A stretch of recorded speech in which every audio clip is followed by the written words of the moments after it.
Verme.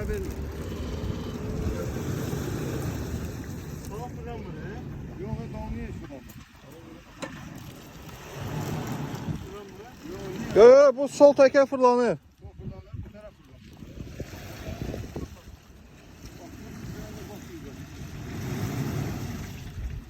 Axı tez sağa sola elə. Ay axı.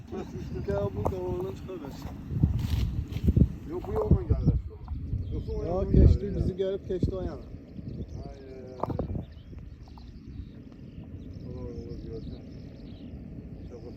O onsuz ki o qabağımıza oradan keçebilince var. Abış körümə eləyənə istəmirik. Niyyəti də yoxdur. Oradan daxma olardı. Bu nəsə tələs.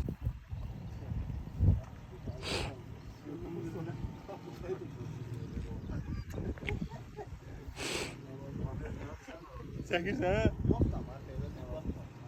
Mən işləmdən meşədə daha işəm. Afiyə çəkir.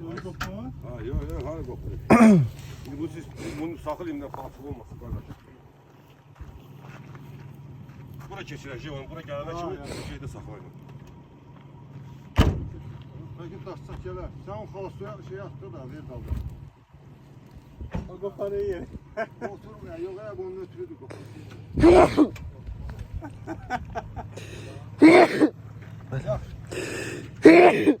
Elhamdülillah.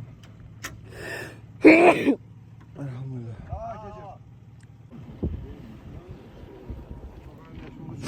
Niye bu maşınıza görmüyorsunuz Gagarin? Takısına küçük öyle. Sen büyük şansın orada.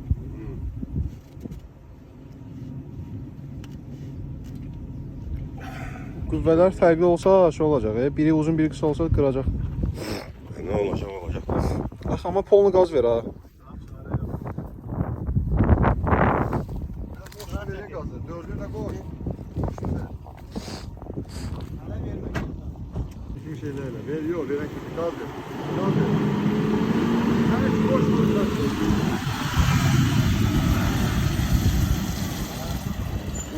Elhamdülillah. Qismətə baxırsan.